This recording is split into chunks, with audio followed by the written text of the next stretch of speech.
Major protest at Columbia University. Demonstrators calling on the school to notify patients of former gynecologist Robert Hadden about his federal sex crimes conviction. They say this is especially critical because the Adult Survivors Act is about to expire in less than a month. As Fox 8's Arthur Sheehan explains, victims have a limited window to take legal action.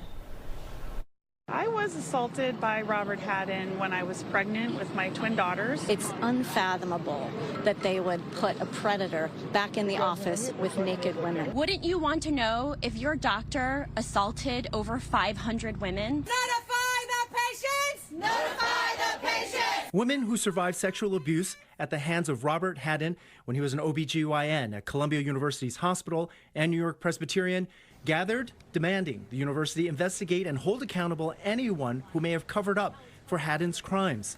500 victims have stepped forward so far, making Hadden the face of one of the most shocking cases of sex abuse in U.S. history. Grooming people, not using gloves during exams, doing prolonged breast exams, telling people that things he was doing were medically necessary when they're not. Following a rally with survivors, students, faculty, and staff, they then marched into Columbia's campus, delivering a petition for Columbia President Minouche Safik to order all Hadden's patients be notified that their former doctor has been convicted of sex abuse.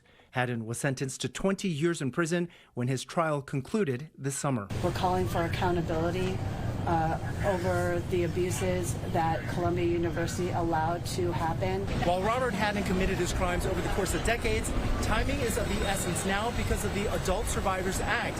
It opens up a window for survivors of sexual abuse to have their day in court, regardless of the statute of limitations. But that window closes in 4 weeks. With that deadline approaching fast, survivors accuse the Columbia University president of running out the clock to avoid lawsuits. They're standing in our faces saying, we're just going to watch the sand drip down the hourglass. With time running out, survivors are determined to keep speaking up for themselves and for fellow patients who may have suffered the same abuse. At Columbia University, Arthur Sheehan, Fox 5 News.